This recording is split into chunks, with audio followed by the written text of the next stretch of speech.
इमदाद सुमरो 2021 जाते जाते वज़ीर आज़म इमरान खान की कमर तोड़ गए हैं। सियासी तौर पर भी, इंतज़ामी तौर पर भी और मुआशी तौर पर तो कभी कमर संभली ही नहीं थी। इमरान खान साहब की वो कमर थी नहीं, वो कमर तो आपकी और हमारी थी, मुल्क की कमर थी, आम लोगों की कमर थी। मुल्क की मईशत बैठती है तो ज़ाहिर उसके असरात नीचे तक आते हैं। तो मुआशी तौर पर तो इमरान खान साहब के आने के बाद कोई एक दिन संभले ही नहीं थे।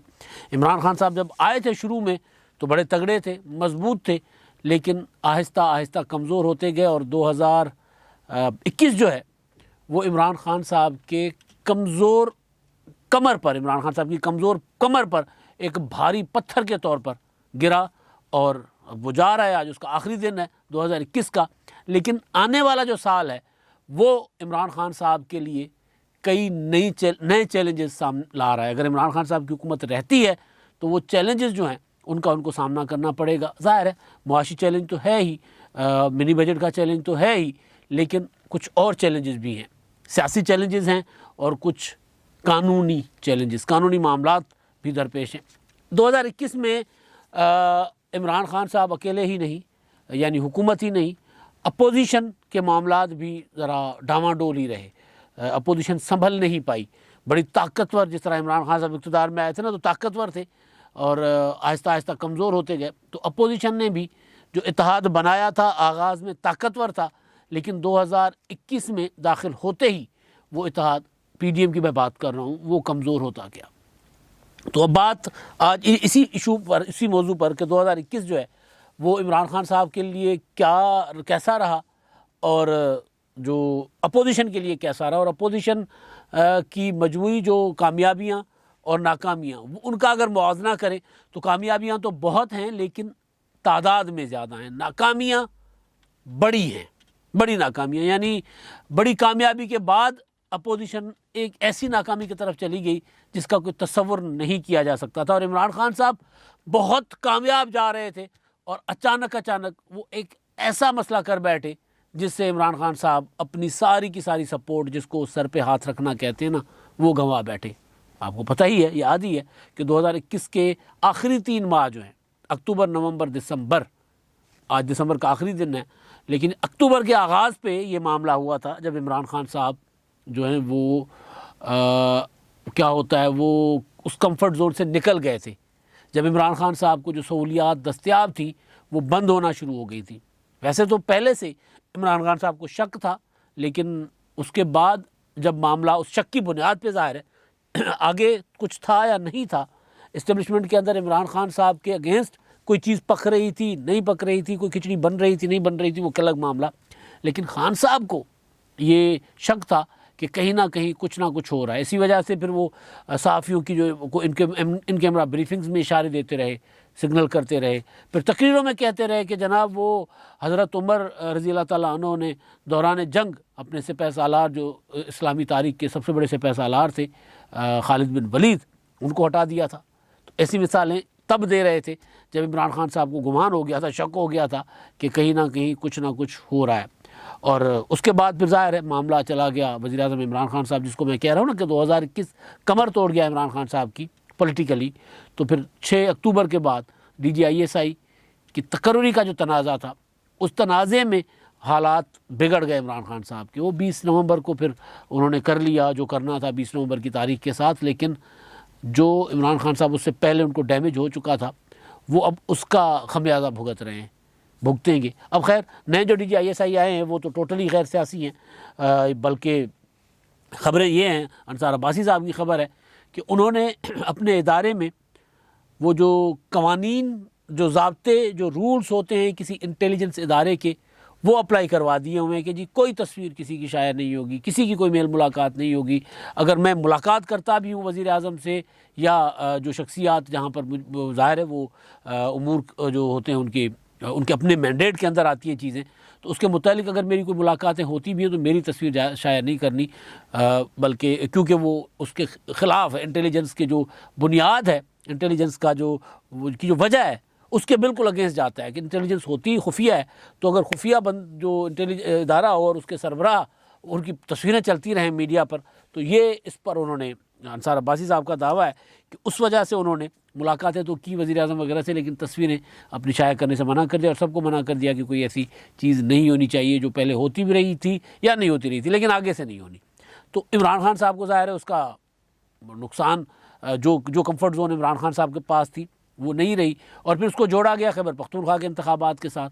खैबर पख्तूनख्वा में मैं मतलब ज़ाती तौर पर ये समझता हूँ कि वहाँ एक कोई उसका आंसर नहीं था कि जिसकी वजह से इमरान खान साहब की हुकूमत को शिकस्त हुई और मौलाना फजल रहमान साहब आगे निकल आए। उसके पीछे सिर्फ ये नहीं था कि इस्टेब्लिशमेंट गैर जानिबदार हो गई, उसके पीछे अफ़गानिस्तान की सूरत हाल एक बड़ी वजह थी, उसके पीछे मौलाना फजल रहमान साहब का 2018 से मुसलसल फील्ड में रहना। और अगर हम ये जो आज की अपोजिशन है, जब उस पर भी मैं आता हूँ, अगर उनके का हम जायज़ा लें, उनका तज्जिया करें, तो उसमें अगर कोई बंदा या कोई पार्टी अगर मुसलसल मैदान में रही है बग़ैर डामाडोल हुए, इत्तेहाद में मौजूद है तो इत्तेहादियों के साथ चल रही है आगे, और अगर इत्तेहादी बैठ जाते हैं पीछे, उनके कहीं मामला चल रहे होते हैं, तो फिर वो खुद निकल पड़ते हैं। उनको फिर वज़ीरिस्तान जाने की ज़रूरत पड़ती है, वो समझते हैं कि वहाँ हालात हमारे हक़ में हो सकते हैं, तो वज़ीरिस्तान पहुँच जाते मौलाना फजल रहमान साहब।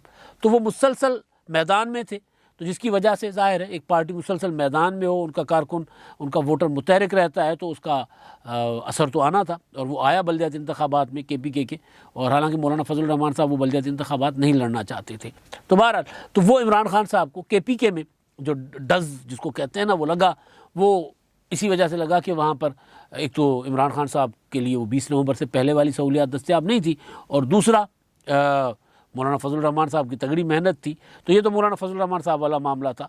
हुकूमत जो है ख़ास तौर पर इमरान खान साहब की, KPK के इंतखाबात के बाद इमरान खान साहब ने अपनी बुनियादें, वो क्या कहते हैं, जिस शाख पे बैठे हैं वो काट दी।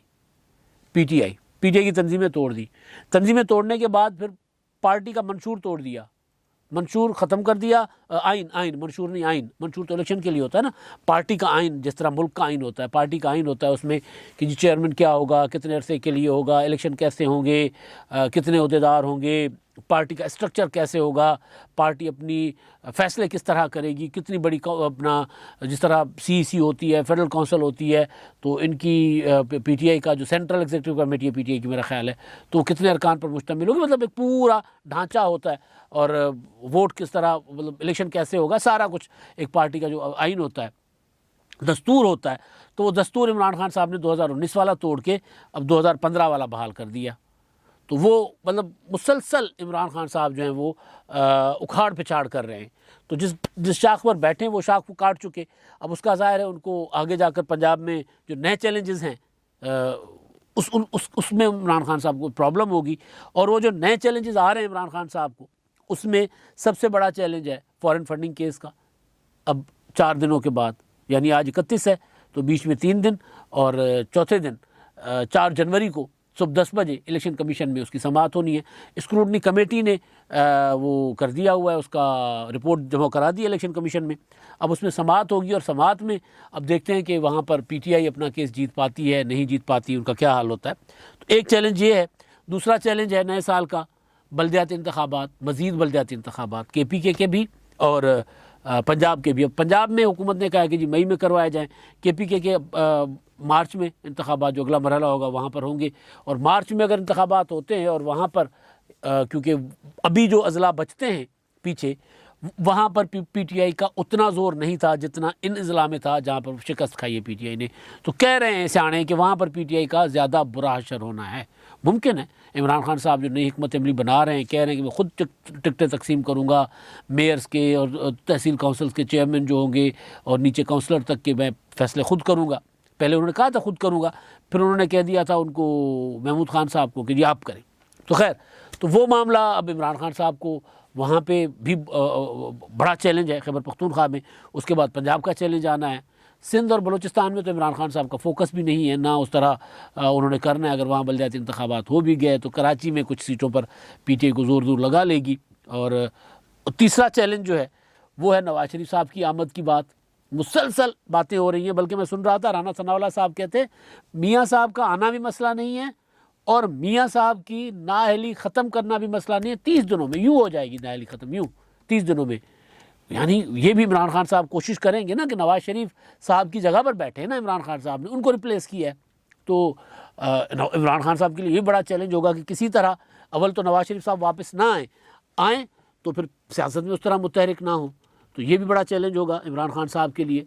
बिलावल भुट्टो जरदारी साहब जिस दिन इलेक्शन कमीशन कर रहा है अपना क्या कहते हैं वो समाअत फॉरेन फंडिंग केस की, उसी दिन बिलावल भुट्टो जरदारी साहब आ रहे हैं पंजाब में, लाहौर बैठेंगे और फिर उससे अगले दिन यानी 4 जनवरी को पहुंचेंगे।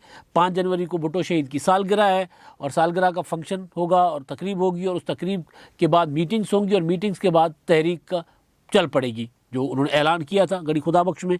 और जो मेरी इन्फॉर्मेशन है कि अब वो पंजाब को ही फोकस रखेंगे, पंजाब में ही बैठेंगे, बल्कि मैंने आपको खबर भी दी थी कि मॉडल टाउन में घर शर ले लिया हुआ है नया, तो वहाँ पर उनका होगा कुछ अरसे के बाद बैठना और वहाँ पर पार्टी के इजलास, पार्टी की मीटिंग्स और कारकुनों के साथ और कायदीन के साथ उनकी मेल मुलाकातें होंगी। तो ये एक अलग चैलेंज है, ज़ाहिर है ये कुछ छोटा चैलेंज नहीं है। NA 133 में पीपल्स पार्टी ने 5,500 वोटों की जगह लिए 32,000 वोट। PP 206 में पीपल्स पार्टी ने 6,500 वोटों की जगह 15,000 वोट लिया। तो पीपल्स पार्टी एक्टिव हो रही है तो उनका वोट जो है बढ़ रहा है। तो अगर मज़ीद एक्टिव होगी तो ज़ाहिर है उसका नुकसान PTI को होगा, मुस्लिम लीग नून को इतना ज़्यादा नुकसान नहीं होगा।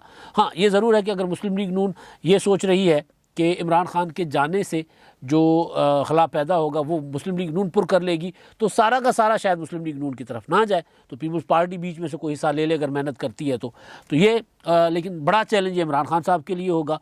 एक चीज़ ये, और दूसरा इलेक्ट्रॉनिक वोटिंग मशीन का मामला वो छेड़ कर बैठे हुए हैं, उस पर इलेक्शन कमीशन के साथ नया तनाज़ा खड़ा करके बैठे हुए हैं।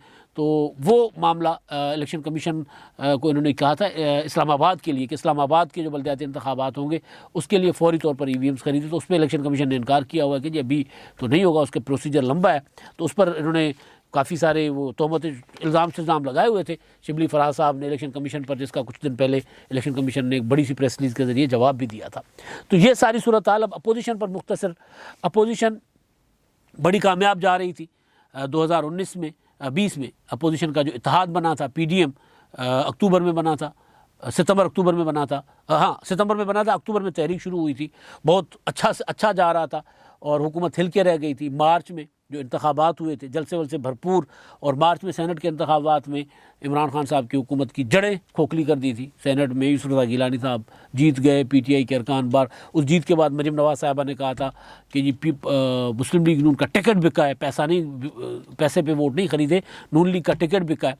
तो वहाँ पर इमरान खान साहब की जड़ें खोखली हो गई थी। तो वहाँ से फिर क्या वजह थी, उसमें मुस्लिम लीग नून को ये लग रहा था कि पीपल्स पार्टी की पॉपुलैरिटी बढ़ेगी उनके तरीके से चलकर, या फिर ये कि पीपल्स पार्टी हमारा कंधा इस्तेमाल कर रही है, कोई भी वजह, तो उसमें वो पीछे हट गए। उन्होंने वो लॉन्ग मार्च वाली बात को मशरूत कर दिया था आगे चलकर उससे इस्तीफ़ों से, और तहरीक अदम एतमाद से पहले इस्तीफ़ों की शर्त आयद कर दी थी, जिससे ज़ाहिर है बदमज़गी पैदा हुई। वो इजलास 16 मार्च वाला तारीखी, जिसमें आसिफ जरदारी साहब और नवाज शरीफ साहब आमने सामने हो गए थे। फिर मरीम नवाज़ साहबा भी बोली थी, जिसमें मरीम साहबा ने कहा था कि जी मैं तो अपने वालिद साहब को नहीं लाऊंगी पाकिस्तान, लाकर कातिलों के हवाले नहीं करना चाहती। जरदारी साहब ने कहा था कि जी फिर आए मियाँ साहब, हम भी फिर लॉन्ग मार्च करते हैं, फिर आप लीड करें ना, साथ चलते हैं हम भी। ऐसे तो नहीं हो सकता कि हम जेलों में बैठे रहें और आप बाहर बैठे रहें। तो इस पर तलखियाँ हुई थी और फिर वो इत्तेहाद जो है, जो कामयाबी की तरफ जा रहा था, इमरान खान साहब को ठीक ठाक वक्ता दे रहा था, वो इत्तेहाद ना सिर्फ टूटा बल्कि उसके बाद आपने देखा कि बजट में अपोजिशन लीडर शहबाज शरीफ थे ही नहीं। उसके बाद बजट हुआ तो बजट में अपोजिशन लीडर शहबाज शरीफ साहब थे ही नहीं, और जितनी गैर संजीदा हुकूमत रही उससे कहीं गैर संजीदा अपने उमूर में अपोजिशन भी रही। अपोजिशन मरीम नवाज़ साहिबा मूड होता है तो मैदान में होती है, मूड होता है तो घर बैठी रहती है, 2-2 3-3 महीने कोई स्टेटमेंट नहीं, कोई बयान नहीं, कोई मैदान नहीं, कोई जलसा नहीं, कोई प्रेस कॉन्फ्रेंस नहीं, अदालत में पेशी ना हो। तो मरीम नवाज़ साहिबा पाकिस्तान में कोई सियासतदान हैं, प्रैक्टिकल में बात करूँ, वैसे तो हैं, मतलब ये लोगों को पता ही ना चले कि मरीम साहिबा सियासत कर रही है। अदालतों में पेशियों पे जाती हैं तो वहाँ पर मीडिया से टाकरा हो जाता है, बातचीत कर लेती हैं, अच्छी बात करती है, ज़ाहिर है हेडलाइंस भी होती है। लेकिन मैं बात कर रहा हूँ कि एक मुस्तकिल मिजाजी, तो मुस्तकिल मिजाजी अपोजिशन करने की अपोजिशन ने भी नहीं दिखाई 2021 में भी। तो अब 2022 में भी अगर इमरान खान साहब की हुकूमत रह जाती है, बच जाती है, तो फिर ज़ाहिर है 2022 तो इंतखाबात का साल है, तो इसमें तो अपोजिशन ने तगड़ी अपोजिशन करनी होगी। नहीं करेंगे तो फिर ज़ाहिर है इमरान खान को लोग वोट नहीं करेंगे तो कोई और आ जाएगा। तो वो फिर तारुल कादरी साहब के भी आजकल ट्रेंड चल रहे हैं जी, वो भी दोबारा कहीं कर रहे हैं, वापसी का सोच रहे हैं। तो बुनियादी तौर पर 2021 जो है वो हुकूमत और अपोजिशन एक ही जैसे रहे। कहीं मतलब अपोजिशन जो है बड़ी कामयाबी यानी सेनेट के इंतखाबात की जीत के से बड़ी कामयाबी जो यूसुफ रज़ा गिलानी साहब वाली थी, उससे बड़ी कामयाबी अपोजिशन को क्या मिलती? टूट कर आधी हो गई थी पीटीआई के अरकान सारा दिन अपोजिशन से राब्ते में होते थे। 25 अरकान पीटीआई के राब्ते में थे, लेकिन उसके बावजूद ये कुछ नहीं कर पाए, क्योंकि ख्याल ये था कि जब तक इस्टेब्लिशमेंट इमरान खान के सर से हाथ नहीं उठाएगी तब तक हम इनके खिलाफ कुछ नहीं करेंगे। तो 2021 में तो इस्टेब्लिशमेंट का हाथ रहा इमरान खान के सर पर। अब 2022 में भी अगर रहता है तो क्या अपोजिशन ऐसे ही इनको वक्त पूरा करने देगी? ये सबसे बड़ा सवाल है। अब तक के लिए इतना ही। अल्लाह।